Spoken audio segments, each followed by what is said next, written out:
2 లక్షల పెట్టుబడి, unlimited growth. EcoBlue AdBlue franchisee. Smart investment, great returns. ఆంధ్రప్రదేశ్లో అభివృద్ధి పథకాలు లేదా అభివృద్ధి విధానాల కోసం రాష్ట్ర ప్రజలు కూడా ఒక కొత్త మంత్రాన్ని పట్టుకున్నారు. అదే ల్యాండ్ పూలింగ్. ఇప్పుడు రాష్ట్ర రాజధాని నిర్మాణానికి సంబంధించి ల్యాండ్ పూలింగ్ అనేటువంటి ఒక కాన్సెప్ట్ని కొత్తగా ఏపీ ప్రభుత్వం తీసుకొచ్చింది. దీనివలన ల్యాండ్ ఎక్విజిషన్ కంటే దాదాపు 4 నుంచి 6 రెట్లు బెనిఫిట్ ఎక్కువ జరుగుతుంది అనేటువంటి అభిప్రాయం రైతుల్లో బలపడింది. ఈ క్రమంలోనే రెండో దశ ల్యాండ్ పూలింగ్ జరుగుతున్నటువంటి ప్రయత్నాలకి రైతులు కూడా తమ డిమాండ్ను ప్రభుత్వం ముందర పెట్టారు. అదే ల్యాండ్ పూలింగ్ మంత్రం. ఇన్నర్ రింగ్ రోడ్ కావచ్చు, అవుటర్ రింగ్ రోడ్ కావచ్చు, ఏ ప్రభుత్వ పథకానికైనా భూమి ఇవ్వడానికి మేము సిద్ధంగా ఉన్నాం. కానీ ల్యాండ్ పూలింగ్ విధానంలో అయితే కనుక మేము ఇమీడియట్గా ఇవ్వడానికి రెడీ అని చెప్పని రైతులు చెప్తున్నారు. ఈ నేపథ్యంలో రాష్ట్ర మంత్రి నారాయణకి ఒక ప్రత్యేకమైన టాస్క్ చంద్రబాబు నాయుడు గారు ఇచ్చారు. ఈ క్రమంలో వివిధ గ్రామాలకు సంబంధించినటువంటి గ్రామ సభలు వరుసగా జరుగుతున్నాయి. ఈ గ్రామ సభల్లో భూముల కేటాయింపుకు సంబంధించి ఎక్కడెక్కడ భూమి, ఇది ఉదాహరణకి అమరావతి మాస్టర్ ప్లాన్ ఒకసారి మనం ఇలా చూస్తే ఇది అమరావతి మాస్టర్ ప్లాను. ఇక్కడ కనిపిస్తున్నటువంటి ఈ లైన్ అంతా కూడా ఇన్నర్ రింగ్ రోడ్డు, అప్పట్లో ప్లాన్ చేసిన ఇన్నర్ రింగ్ రోడ్, ఈరోజు కొత్తగా చేసింది కాదు. కానీ అమరావతి సిటీకి ఇన్నర్ రింగ్ రోడ్డుకి మధ్య ఇంత డిస్టెన్స్ ఉంది.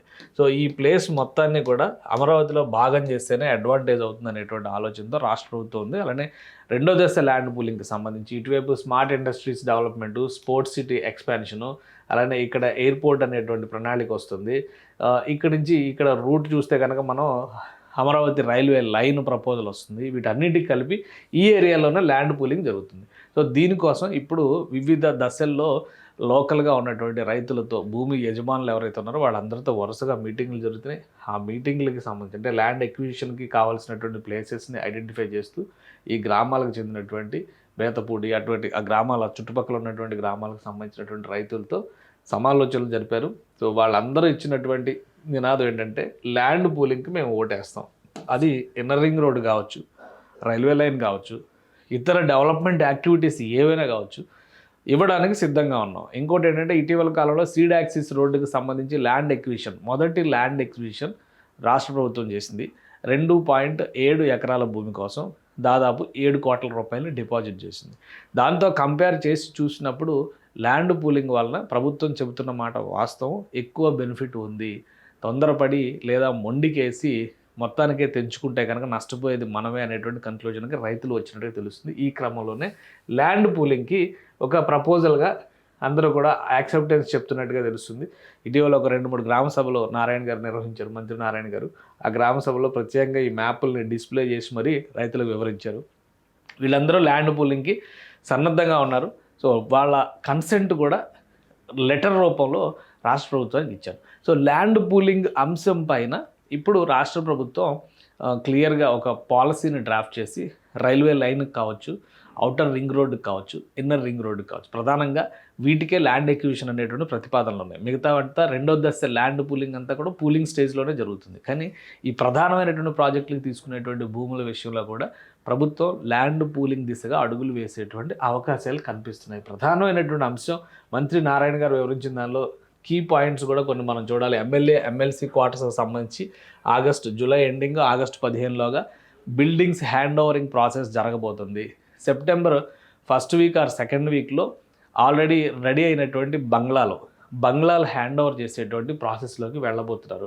దాంతోపాటు అవి వస్తున్నాయి కాబట్టి అక్కడ యాక్సెసిబిలిటీ వస్తుంది కాబట్టి గ్రిడ్ ఇన్ఫ్రాస్ట్రక్చర్ 350 కిలోమీటర్ల మేర గ్రిడ్ ఇన్ఫ్రాస్ట్రక్చర్ని డెవలప్ చేయబోతున్నారు. గ్రిడ్ ఇన్ఫ్రాస్ట్రక్చర్ అంటే ఏంటి? మళ్ళీ దాని ఇప్పుడు ఏ సిటీలో అయినా కానీ డెవలప్ అయిపోయిన సిటీ లేదా సిటీ అని మనం నమ్ముతున్నటువంటి సిటీల్లో ఎక్కడికి వెళ్ళినా కానీ అన్ని డెడ్ అండ్ రోడ్లు ఉంటాయి. ఒకటి పెద్ద రోడ్డు ఉంటే పక్కన చిన్న రోడ్డు, 10 అడుగుల రోడ్డు కూడా ఉండదు, అలాంటివి ఉంటాయి. అలా కాకుండా అమరావతిలో arterial roads, internal link roads, ఇలా 3 కేటగిరీ కాలనీస్ రోడ్స్, ఈ 3 కేటగిరీల రోడ్స్ని డెవలప్ చేసి ఒక గ్రిడ్ ఇన్ఫ్రాస్ట్రక్చర్ని డెవలప్ చేసేటువంటి ప్రణాళికని రాష్ట్ర ప్రభుత్వం అమలు చేస్తుంది. అందులో భాగంగా ఇది ఒకసారి మనం మాస్టర్ ప్లాన్ చూస్తే ఇందులో క్లియర్ పిక్చర్ అర్థమవుతుంది. ఇలా జూమ్ చేసి చూస్తే ఇంకా క్లియర్గా అర్థమవుతుంది. ఏ రోడ్డు నుంచి ఏ రోడ్డుకైనా మనుషులు వెళ్ళే విధంగా దీన్ని డిజైన్ చేశారు. ఈ వైట్ లైన్స్ కనిపిస్తున్నవన్నీ కూడా రోడ్స్ అన్నమాట. ఇవి మేజర్ రోడ్స్, ఇట్లా జంక్షన్స్గా ఉంటాయి. ఇక కాలనీల రోడ్డు ఇలా చిన్నగా ఉంటాయి అన్నమాట. ప్రతి 4 రోడ్లకి కూడలకి కూడా ఒక క్లస్టర్ లాగా డిజైన్ చేశారు. అలానే రోడ్ సైడ్ ట్రాఫిక్ జాములు జరగకుండా ఉండేందుకు ఇలా స్క్వేర్ టైప్ ప్లాన్లు వేసి ఇక్కడ వెళ్తానికి అంటే లెఫ్ట్ ఫ్రీ అంటాం కదా మనం, అలా వెళ్ళడానికి ఆ ల్యాండ్ కూడా కట్ చేసి అలా ప్లాన్ చేసి, ఇదంతా కూడా ప్లానింగ్లో భాగంగా జరిగినటువంటి ప్రణాళిక.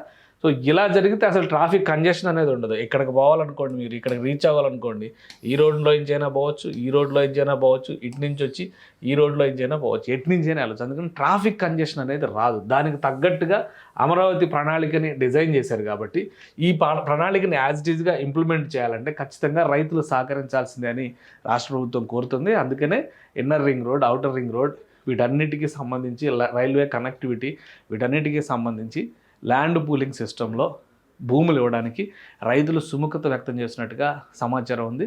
ప్రభుత్వం దీనిపైన ఒక నిర్దిష్టమైన నిర్ణయం తీసుకుంటే ఒకేసారి ఈ ప్రాజెక్టులన్నీ ప్రారంభించే ఛాన్సెస్ కనిపిస్తున్నాయి.